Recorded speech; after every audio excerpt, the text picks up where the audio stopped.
স্কুলের বাচ্চাদের টিফিনের জন্য এই রোলটা একদমই বেস্ট। খুব অল্প খরচে ঘরোয়া উপকরণ দিয়ে সহজেই চুলায় বানিয়ে নেওয়া যায়, ওভেনের দরকার হয় না। অনেক সুন্দর আর মজার। আসসালামু আলাইকুম, সবাই কেমন আছেন? আশা করি ভালো আছেন। আলহামদুলিল্লাহ, আমরাও ভালো আছি। তো এই তো আমি নতুন আরও একটা রেসিপি নিয়ে চলে আসলাম। প্রথমে বলি, আমার চ্যানেলটা সাবস্ক্রাইব করে রাখবেন নিত্য নতুন আনকমন রেসিপি পেতে চাইলে। তো এখানে আমি নিব হচ্ছে একটা ডিম।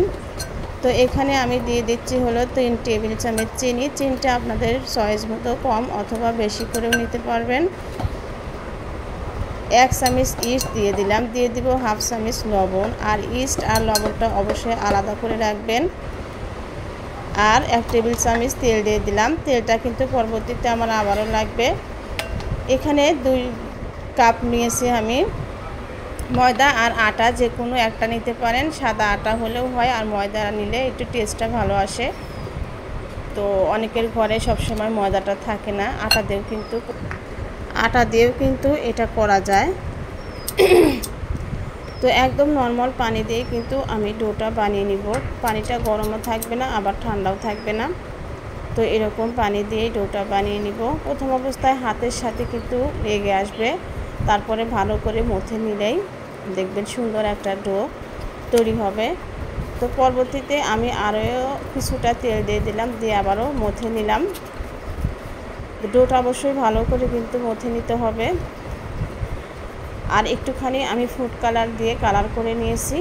র্যাপিং পেপার দিয়ে মুড়িয়ে আমি 1 ঘন্টার মতো রেস্টে রেখে দিব এটা চুলার কাছে। তো চলে আসছি আমি 1 ঘন্টা পর। এখানে আমি নিয়েছি হচ্ছে রাইস কুকারের যে ফুটাযুক্ত পাত্রটা থাকে, সেটা উপরে একটা শপিং ব্যাগ দিয়ে দিয়েছি। তো ডোটা আমি ভালো করে আবারও মথে নিব। ডোটা যত ভালো করে মথে নেবেন, এই রোলটা কিন্তু তত বেশি সফট আর সুন্দর হবে। তো আমি আমার সাইজ মতো কেটে নিয়েছি, গোল করে বানিয়ে সাইডে রেখে দিলাম। তো বাকি ডোটুকু আমি ভালো করে মথে নিয়ে আমি ছোট ছোট করে কেটে নিব। আমি 7টা রোল বানাবো, 7টার মতো হয়েছে। তো দেখতেই পাচ্ছেন, আবার আমি সবগুলো কিন্তু গোল গোল করে সাইডে রেখে দিলাম। এর পরবর্তী কাজ হলো প্রত্যেকটা ডোয়ের উপরে আমি প্রত্যেকটা বসিয়ে দিব। একটু হাত দিয়ে চাপ দিয়ে নিচ্ছি। তো এভাবে আমি সবগুলোই কিন্তু সেট করে নিব। তো সাইডে রেখে দিব। এখন আমি রোলটা বানাবো। আর এখানে আমার কাগজের দরকার হবে, যেহেতু ভিতরে আমি ফাঁকা রাখবো, যার কারণে আমি কাগজটা ইউজ করব। একটু রোলের মতো বানিয়ে যতটুকু সাইজ রোল বানাবে ঠিক ততটুকু সাইজ করেই কেটে নেবেন। তো এই তো 1 টুকরো ডো আমি নিয়ে নিলাম, নিয়ে রুটির মতো করে বেলে নিচ্ছি। যেহেতু আঠালো ডোটা একটু লেগে আসবে, তো ধৈর্য সহকারেই কাজটা করতে হবে। তো রুটিটা বানিয়ে নেওয়ার পরে তো দেখতেই পাচ্ছেন আমি চিকন চিকন করে কিন্তু কেটে নিচ্ছি।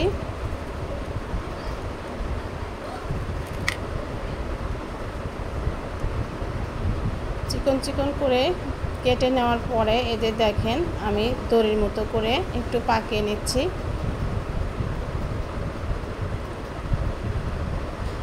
দেখতেই পাচ্ছেন কাজগুলো আমি কিভাবে করছি। তো পাকিয়ে নেওয়ার পরে এই যে কাগজটা দিয়ে আমি রোলটা এখন বানিয়ে নিব।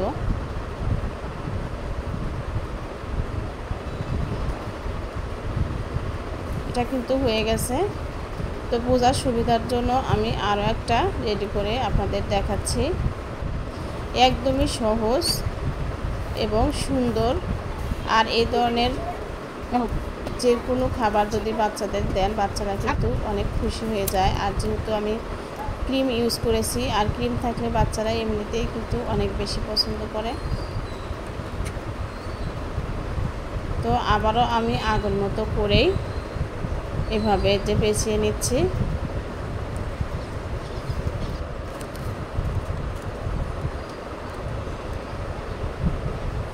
একদমই সহজ।